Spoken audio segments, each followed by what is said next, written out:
when I'm looking for ideas around me, I never see anyone that fully feels like, yeah, this is how you're going to live your life. This is your blueprint. This is what you do.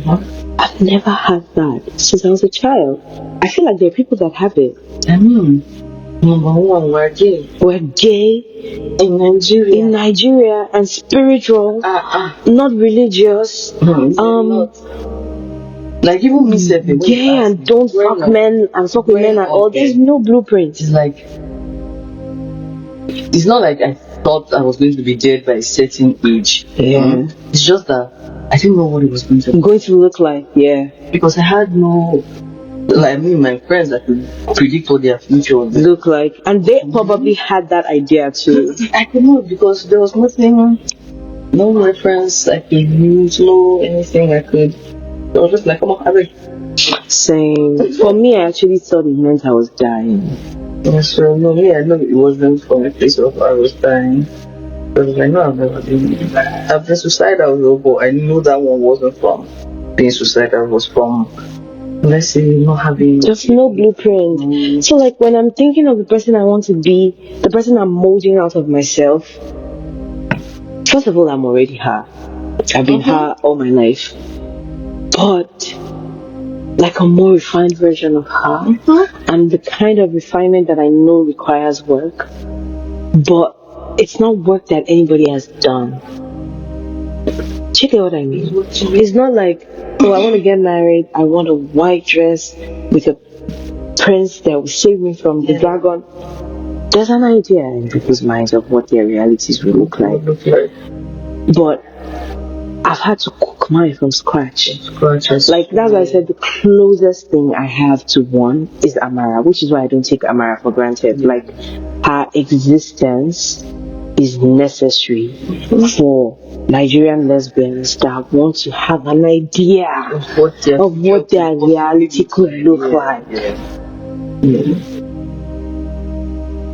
I mean, yeah, you know, so I was like, anyhow it be. I swear. That's why, like, genuinely, I don't know the next step. I think that's why my brain has been like, my brain was like, okay, yeah, I'm gonna build a house by 29. I finished it at 28. Now, my brain is like, what are we going to do for 30? What big thing are we going to do? What big thing are we going to do for that age? And then I'm realizing this brain that is asking all those questions, it's stuck to a reality that you don't know what the fuck it's saying. Because what I want is way bigger than it can comprehend. So this is the point to actually for it to shut the fuck up. So I'm trying to listen less to my brain. It could just be yap. My brain fucking yaps. My brain loves to talk. Like, be quiet. Because you actually don't know what the fuck is going on anymore. It's out of your hands now. You couldn't have predicted it. You didn't see it coming. I hit rock bottom at 26. I say I'm packing my lead. I'm coming. I had nothing. I was ready to come to here and come and die. And then 2 years later, I pop up with a house. Like, which is proof that I need to actually just shut the fuck up. Yeah, you need to shut up. Like, my brain, yeah, your brain needs to shut up, man. Even my brain needs to shut up. Like, because BBC, my brain can be devilish. And the bad thing about my own is that as he's speaking, I'm not talking, like I'm not communicating. What as he's speaking, I'm inside. I don't know how to explain it. No, I'm hearing everything. There's no way. There's no break. Do you get? So as the brain is just talking, it's just taking me. Yeah. Taking me. That's why you're crashing. I swear. I think my body gets to a point where it can't handle it anymore. That's why I crash out. Like, my crash is out. Like me trying to release that energy. My own crash is. So how do you release the energy? Workout? Yeah, workout, move my body. Sometimes I try just being present, speaking to myself, speaking to my brain, just rewiring. Let's see the That's my favorite. The wiring, the thought forms, and everything. Like, I like to spend a lot of time being present with myself. You do. Yeah. I think I was thinking about it. Pray. I like to just worship. Just remind myself that your source, you have everything. Just I was thinking, feel yourself about it. Was it yesterday? Yeah. About how we both came into each other's lives to give the other something we have in excess. You have a lot of presence about you, maybe. Like a lot of. You could get lost inside yourself, I swear. I used to think I was like that, but no, I'm not actually. Like, I can get lost. You can actually, like, I've seen you go. Like, sometimes I just leave you to it, but sometimes I'm like, yeah, you guys going to sleep there. I will sleep there. Where to go? And then I have a lot of go. But my goal, which is crazy for me, is my goal is spiritually driven. I was listening to this astrologer that was talking about my Saturn in 12th house and how we actually have spiritual competition. I was like, damn, that makes a lot of sense. Like, people are chasing like material things. I started chasing material things because I realized that my spirit needs it to brag.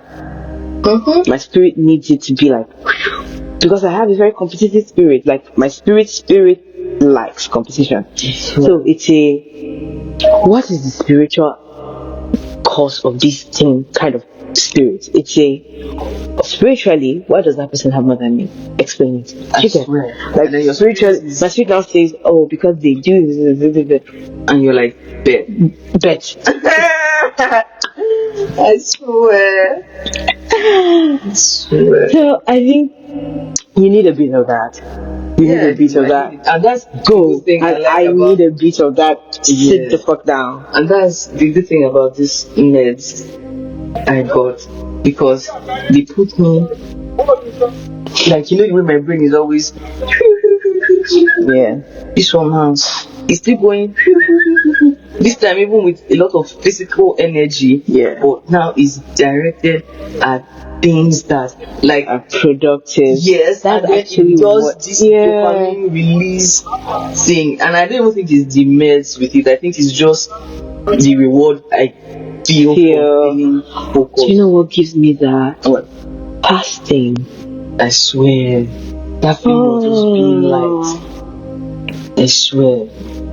Because I felt like I tapped into something with that intermittent fast. By 1, 2.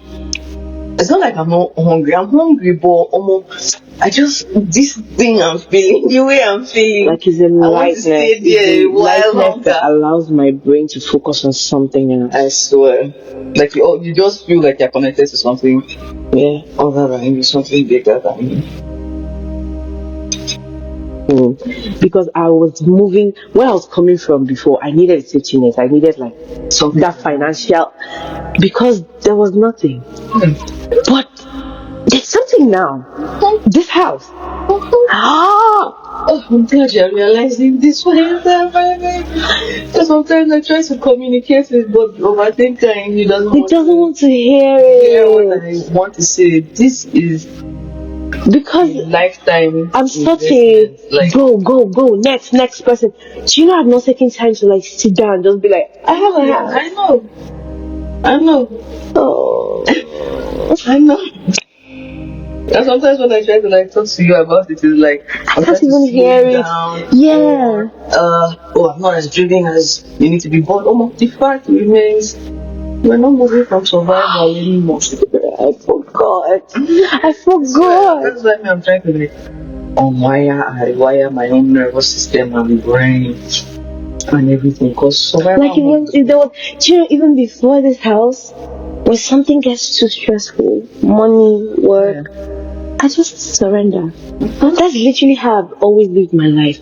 When it gets so hard that I can't handle it anymore, I just surrender.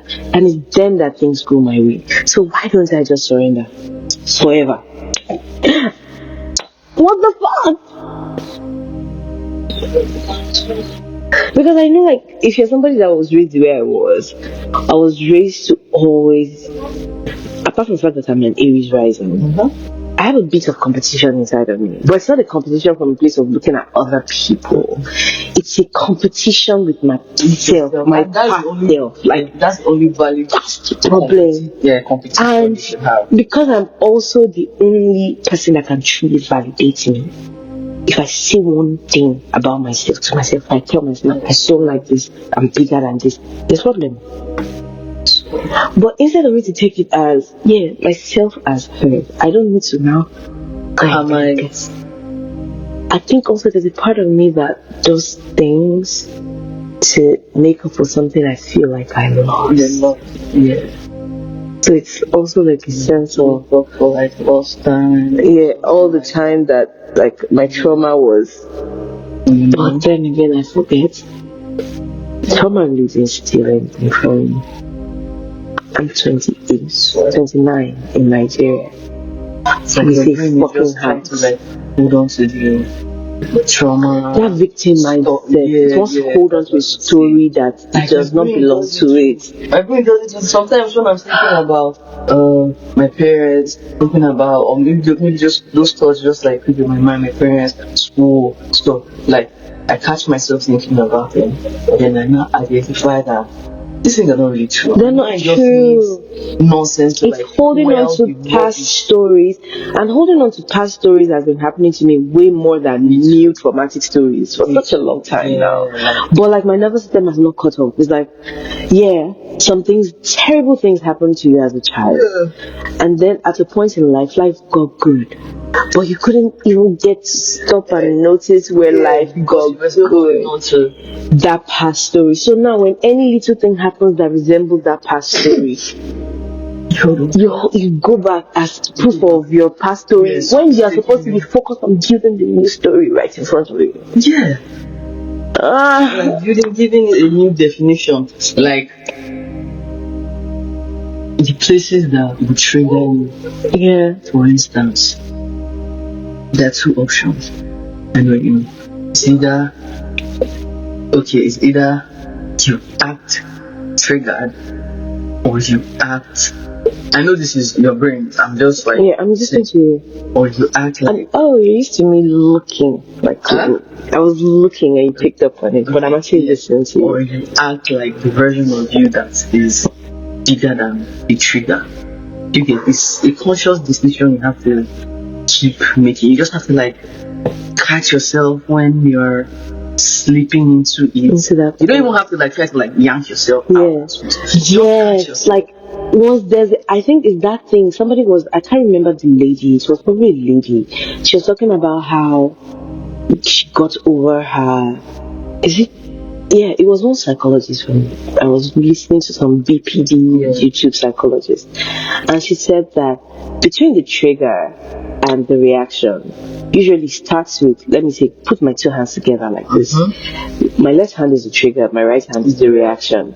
When there's still like no awareness, nothing, you're not trying to, you put them together like you're forming prayer, and the left to the right, there's no space. Immediately trigger happens, it jumps to reaction.